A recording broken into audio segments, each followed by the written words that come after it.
Welcome back to my YouTube channel. So आज हम लोग हैं 25 जून यूपी टेट एंड एचटेट की मैराथन के अंदर। सबसे पहला क्वेश्चन है, निम्नलिखित में से कौन सा पदार्थ जो है वो विद्युत का चालक है?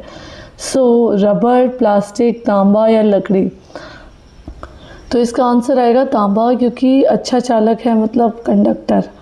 ठीक है। सो ईज़िली कौन सा कंडक्ट कर सकता है वो है तांबा। बाकी जो प्लास्टिक, रबर और जो लकड़ी है वो सारे के सारे क्या है, इंसुलेटर है। करेक्ट। नेक्स्ट क्वेश्चन पे आते हैं। 144 का वर्गमूल क्या होता है? वर्गमूल का मतलब हो गया स्क्वायर रूट। ठीक है। सो स्क्वायर रूट कितना हो जाएगा 144 का? एक बारी करके देख लेते हैं।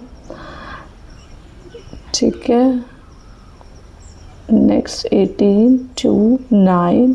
अब मैं इसे डिवाइड कर रही हूँ। ठीक है। तो आपके पास पेयर्स बन जाएंगे 3 × 2 × 2। ठीक है। सो आंसर आ जाएगा 12। ठीक है। नेक्स्ट क्वेश्चन, पौधों में प्रकाश संश्लेषण किस भाग में होता है? तो पत्ती ही खाना बनाती है, तो हमें पता ही है लीव्स जो है वो खाना बनाती हैं। जड़ों का काम क्या होता है? वो ऊपर की तरफ पानी को खींचना। और तने का काम क्या होता है, मतलब स्टेम का, कि पानी को प्रोवाइड करना। ठीक है, सारे पार्ट्स के अंदर। और जो फूल है उसका काम क्या होता है, वो बटरफ्लाइज या फिर इंसेक्ट्स वगैरह के अट्रैक्शन के लिए होता है फूल। और फूल से ही जो होता है वो आगे जो होता है वो कन्वर्ट करके फ्रूट में कन्वर्ट हो जाता है। नेक्स्ट क्वेश्चन पे चलते हैं। निम्न में से कौन सा रासायनिक परिवर्तन है? सो बर्फ़ का पिघलना तो रासायनिक परिवर्तन नहीं है, इसका मतलब हो गया केमिकल। ठीक है। सो केमिकल चेंजेस में क्या क्या है? पानी का उबालना भी फिर से कन्वर्ट हो जाएगा, नमक का घुलना भी फिर से हो सकता है। ठीक है। सो लोहे का जंग लगना क्या हो जाएगा? रासायनिक परिवर्तन का मतलब हो गया जो एक बारी बदल गया वो फिर से नहीं उसमें कन्वर्ट हो सकता। तो एक बारी लोहे में जंग लग गया तो वो फिर से नहीं उसके अंदर वापस रिकन्वर्ट हो सकता है। नेक्स्ट क्वेश्चन पे आते हैं। 15%, 20% और 25% का कितना औसत है? तीनों को प्लस कर लो, 3 से भाग कर लेते हैं हम। सो कितना आ जाएगा 35 + 25। सो 35 + 25 कितना आ जाएगा 60। 60/3 कितना आ जाएगा 20%। ठीक है। सो 20% आंसर है। नेक्स्ट क्वेश्चन है, त्रिभुज के तीनों कोणों का कितना योग होता है? कोई भी त्रिभुज होगा, ठीक है, ट्राइंगल होगा, उसके तीनों कोणों का जो योग होगा वो कितना होगा 180। ठीक है। नेक्स्ट क्वेश्चन है, मानव शरीर की सबसे छोटी हड्डी कौन सी है? सो सबसे छोटी वाली हड्डी कौन सी होती है? वो होती है स्टेप्स। ठीक है। जो कि हमारी कहाँ पे पाई जाती है? कान के अंदर। ठीक है। और जो फीमर है वो कहाँ पे पाई जाती है? पैर के अंदर, जांग के पास। वो सबसे बड़ी वाली हड्डी होती है। ठीक है। रेडियस कहाँ पे पाई जाती है? हैंड के अंदर। ठीक है। और जो टीबिया है वो भी कहाँ पे पाई जाती है? वो भी लेग के अंदर ही पाई जाती है। ठीक है। वो भी लेग के, मतलब फीमर के नीचे वाले पार्ट के अंदर पाई जाती है। तो सबसे छोटी वाली हड्डी कौन सी थी? स्टेप्स, जो कि कान के अंदर पाई जाती है। करेक्ट। नेक्स्ट क्वेश्चन पे आते हैं। निम्न में से कौन सा तत्व जो है सबसे अधिक विद्युत का ऋणात्मक, इलेक्ट्रोनेगेटिव है? सो इलेक्ट्रोनेगेटिव देखो, इसके अंदर क्या हो जाएगा, फ्लोरीन एक इलेक्ट्रोनेगेटिव है, क्योंकि फ्लोरीन का साइज़ भी सबसे छोटा होता है और ये सबसे ज़्यादा इलेक्ट्रोनेगेटिव होता है। ठीक है। क्लोरीन नहीं होगा, क्लोरीन का साइज़ बड़ा हो जाएगा तो उसके अंदर क्या हो जाएगा कि जो इलेक्ट्रॉन्स हैं वो पूरे स्प्लिट हो जाएंगे। ठीक है। नाइट्रोजन भी पॉसिबल नहीं है, एंड ऑक्सीजन तो, क्योंकि देखो सबसे ज़्यादा इलेक्ट्रोनेगेटिव का पॉसिबिलिटी किसके अंदर है? 17th ग्रुप के अंदर है। ठीक है। 17th ग्रुप जो होता है पीरियोडिक ग्रुप का, तो सबसे पहले फ्लोरीन आता है, फिर क्लोरीन आता है। So fluorine is a most electronegative, chlorine उससे कम है। ठीक है। क्योंकि क्लोरीन का साइज़ क्या हो गया? क्लोरीन का साइज़ हो गया बड़ा। नेक्स्ट क्वेश्चन है, यदि किसी संख्या का 40% जो है वो कितना है? 120 है। ठीक है। तो कितना आ जाएगा? x की वैल्यू आ जाएगी 300 और उसका 75% कितना हो जाएगा? सो आपके पास आंसर आ जाएगा 225।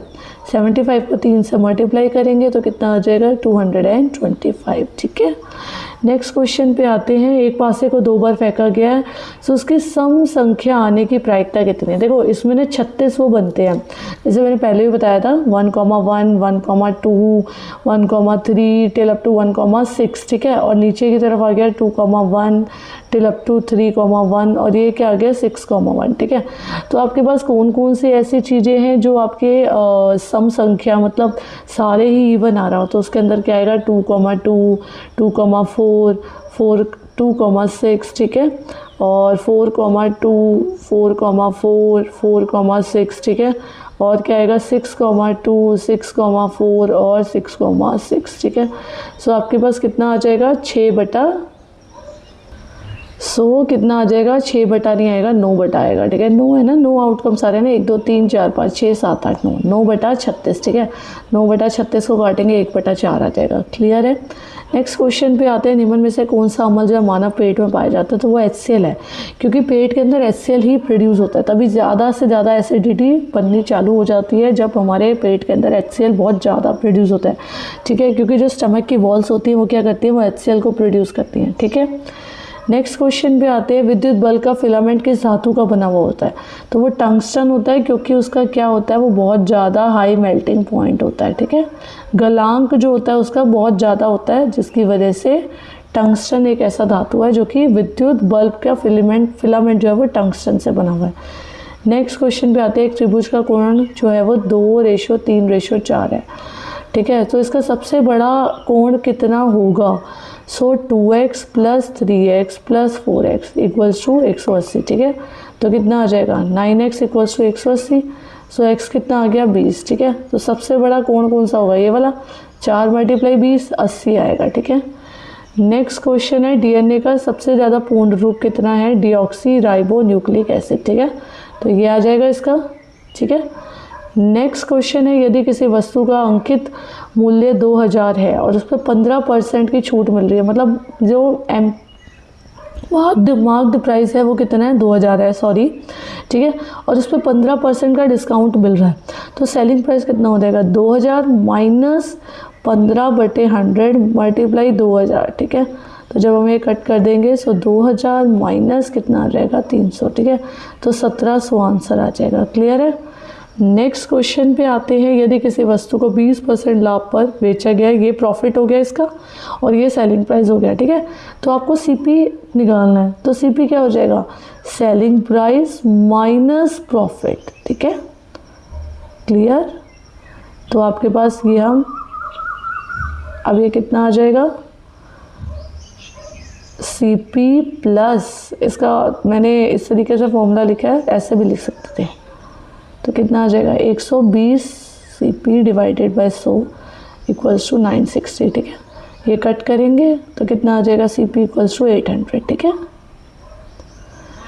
नेक्स्ट क्वेश्चन है, मानव शरीर में RBC का निर्माण कहाँ पे होता है, अस्थि मज्जा के अंदर, दैट इज बोन मैरो, ठीक है। सॉफ्ट टिश्यूज होते हैं ये, ठीक है।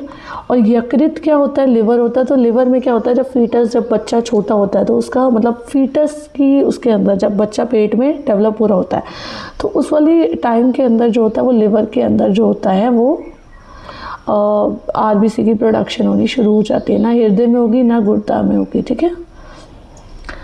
नेक्स्ट, यदि किसी एक सिक्के को 3 बार उछाला गया तो कम से कम एक बार चित आने की प्रोबेबिलिटी कितनी होगी। देखो 3 बार इसे उछाला गया तो 8 तो उसके टोटल आउटकम हो जाते हैं ना, जैसे हम बनाते हैं HHH, HHT, TTH, TTT, ठीक है, इस तरीके से करके, है ना, पूरे बना लेना। ये 8 आउटकम आते हैं जब हम 3 बार उछालते हैं, क्योंकि पहले वाले जब हम 2 बार उछालेंगे तो 2 आएंगे, तो अगर हम 3 बार उछाल रहे हैं तो वो कितने आ जाएंगे 2⁻3, सो दैट वुड बी 8, ठीक है। तो अब वो कह रहा है कि एक सिक्के को 3 बार उछाला गया, कम से कम एक बार ही चित आए, तो चित ना ही आए तो वो कितना हो जाएगा, TTT की पॉसिबिलिटी हो जाएगी, ठीक है। सो दैट वुड बी, उसकी प्रोबेबिलिटी है 1/8, ठीक है। और अगर मैं इसको हटा दूं, ठीक है, कम से कम एक बार ही चित आए, सो 1 - 1/8 कितना आ जाएगा 7/8, ठीक है। 7/8 इज आंसर। ये पूरे बना लेना आप, TTH हो गया, THT हो गया, ठीक है, और क्या क्या आएगा इसके अंदर, HTH हो गया, ठीक है, और HHH 1 2 3 4 5 6 और 2 अपने आप सोचना कि कौन कौन सी पॉसिबिलिटी बैठेगी कि जब हम 3 बारी एक पासे को उछालेंगे, ठीक है। नेक्स्ट क्वेश्चन पे आते हैं, निम्न में से कौन सी गैस जो है ग्लोबल वार्मिंग के लिए सबसे ज़्यादा उत्तरदायी है, तो वो आ जाएगा कार्बन डाइऑक्साइड। नाइट्रोजन तो हमारी हवा में ही पाई जाती है 78%, और ऑक्सीजन भी पाई जाती है, तो ये तो नहीं है, और हाइड्रोजन भी नहीं है ग्लोबल वार्मिंग के लिए, ठीक है।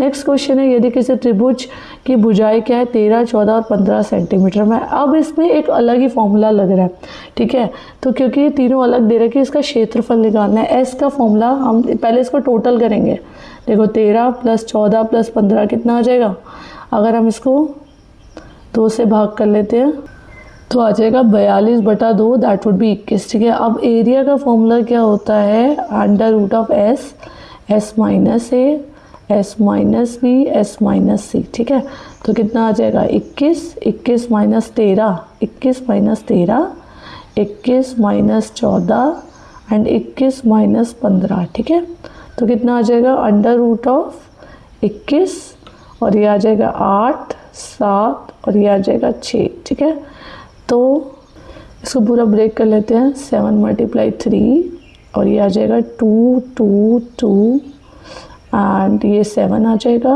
और ये आ जाएगा 2 एंड ये आ जाएगा 3। तो आप देखो कितने पेयर्स बन रहे हैं,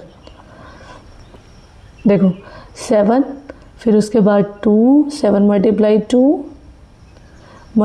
2 अगेन मल्टीप्लाई 3, तो कितना आ जाएगा 14 × 6, that would be equal to 84। 84 answer है इसका। ठीक है, सो अगर मेरी मैराथन समझ में आ रही है, मेरी वीडियो को लाइक कर दो एंड शेयर भी करना अपने फ्रेंड्स के साथ जो लोग तैयारी कर रहे हैं यूपी टेट एंड एचटेट की, और मेरे चैनल को सब्सक्राइब कर दो जिससे आपको इसकी लेटेस्ट न्यूज़ भी पता चलती रहे और जो भी मैराथन्स हो रही है वो आपको पता चलती रहे। सो मिलते हैं नेक्स्ट मैराथन में, बाय।